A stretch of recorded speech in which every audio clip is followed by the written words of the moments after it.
అసలు వార్త ఏంటి, వీళ్ళు ఏ విధంగా ప్రజలను మభ్యపెడతారంటానికి ఆ రెండు దినపత్రికలో ప్రతిరోజు రాసేటటువంటి వార్తలే నిదర్శనం. చంద్రబాబు నాయుడు గారు కూడా అలానే ప్రజలు మభ్యపెడతా ఉంటాడు. ఈ దినపత్రికలు కూడా ప్రజలను మభ్యపెడతా ఉంటే ఈరోజు రాసినటువంటి వార్త చూస్తే నిజమా అవునా అని అనుకుంటారు ఎవరైనా కూడా. చూడండి, చంద్రబాబు నాయుడు గారు ఇచ్చినటువంటి స్టేట్మెంట్ నిన్న టెలికాన్ఫరెన్స్ జరిగిందంట. దాంట్లో విద్యుత్ రంగంలో తొలిసారి ట్రూ డౌన్, ప్రజలకు తగ్గనున్న 1000 కోట్ల భారం, జిఎస్టీ 2.0తో రాష్ట్ర ప్రజలకు 8,000 కోట్ల ఆదా.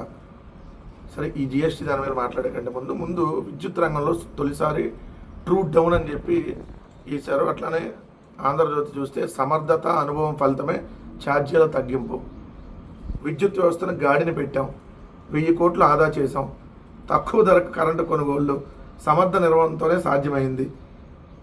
అంటే కరెంట్ ఛార్జీలని చంద్రబాబు నాయుడు గారి సమర్థతతో, చంద్రబాబు నాయుడు గారి అనుభవంతో తగ్గించేశాడంట. అసలు సిగ్గు ఏమాత్రం లేదు. కొంచెమన్నా సిగ్గు అనేది కొంచెమన్నా ఉంటే ఈ విధంగా ప్రజలు మభ్యపెడతా ఉంటారు. నిన్న ఈఆర్సి అంటే ఏదైతే విద్యుత్ నియంత్రణ మండలి ఏదైతే ఉందో, విద్యుత్ నియంత్రణ మండలి లాగి చెంప మీద కొట్టింది మిమ్మల్ని మీ ప్రభుత్వాన్ని లాగి చెంప మీద.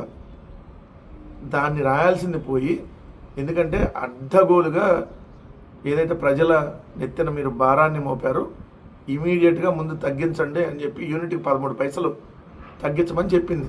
ఎందుకంటే మీరు అడ్డగోలుగా బాధారు కాబట్టి. ఈఆర్సీ సీరియస్ అయ్యింది, సర్కారుకు షాకు. ఇది వాస్తవం రాయాల్సినటువంటిది. ఎందుకంటే మీరు అధికారంలోకి రాగానే 19,000 కోట్ల రూపాయలు ప్రజల నెత్తిన భారాన్ని వేయడానికి ప్రయత్నించారు. ఏడాదిలోనే ప్రజలపై 19,000 కోట్ల భారాన్ని. అసలు ఎంత దారుణం ఏంటని చెప్పి ఏదైతే Andhra Pradesh electricity regulator commission ERC మీ మీద సీరియస్ అయ్యి ఇంతంత అడ్డగోలుగా బాతున్నారు, ముందు ఇమీడియట్గా తగ్గించండి అని చెప్పి మేము మీ సర్కారు కంటే మీ చంద్రబాబు నాయుడు గారి సర్కారుకి చెంప చెల్లుమనేలాగా తీర్పిచ్చింది. అందుకని ఇప్పుడు ఈ సంవత్సరం పాటు ఏదైతే వసూలు చేశారో దాంట్లో కొంత భాగం అంటే ఒక యూనిట్కి వచ్చి ఒక 13 పైసలు తగ్గించమని చెప్పి ఆర్డర్స్ చేశారు. ఇది మీరు తగ్గించలా, మిమ్మల్ని లాగి చెంప మీద, మీ ప్రభుత్వాన్ని లాగి చెంప మీద కొట్టి తగ్గిపిచ్చారు. ఆల్రెడీ వేసిన భారం వేశారు, దాంట్లో ఏదో కొంచెం రిలీఫ్ అనమాట. 2024-25 సంవత్సరానికి సంబంధించిన 2,758 కోట్ల ట్రూ అప్ ఛార్జీలకు డిస్కమ్లు ఈ ఏడాది జులైలో అనుమతి కోరగా ఏపీఆర్సీ 1,863 కోట్లకు మాత్రం అనుమతి ఇచ్చింది.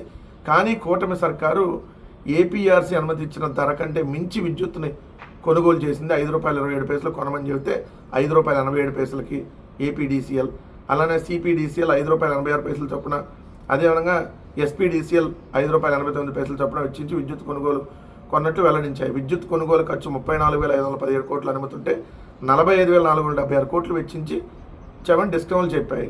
సో ప్రసార పంపిణీ నష్టాలు 10.17% డిస్కౌంట్ ప్రతిపాదిస్తే ఈఆర్సీ 9.87% మాత్రమే అంగీకరించింది.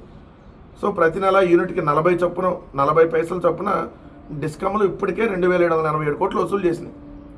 అంటే ప్రజల నుంచి 2,787 కోట్లు యూనిట్కి 40 పైసలు చొప్పున ఇప్పటికే వసూలు చేశారు చంద్రబాబు నాయుడు గారు. ఇప్పుడు దాంట్లో 13 పైసలు చొప్పున తగ్గించమని చెప్పింది, ఆయన్ని మళ్ళీ వెనక్కి ఇవ్వమని. అయినా కూడా అప్పటికి ఎంత పెరిగినట్టు, 40 పైసలు మైనస్ 13 పైసలు తీసేస్తే అప్పటికి కూడా 27 పైసలు అదనంగా మీరు భారం వేసినట్టే యూనిట్కి. సో దీని మీద చెప్పకుండా తొలిసారి ట్రూ డౌను, అసలు మొత్తం ఇక్కడ ఏదో మీరు తగ్గించేశారు. ఎన్నాళ్ళు ఇంకా ప్రజలు మభ్య పెడతారు? ప్రజలను ఎత్తిన భారాన్ని వేసింది కాకుండా మీకు ఎప్పుడైనా తగ్గించడం చేత అయిందా? అమ్మేయటం మీకు చేతనవు, లేదంటే ప్రజలను ఎత్తిన భారం వేయటం చేతనవు మీకు. సో ట్రూ బాధుడే. దీంట్లో ఎక్కడా కూడా తగ్గేదే లేదన్నట్టుగా చంద్రబాబు నాయుడు సర్కార్ చేసిందనేది వాస్తవం.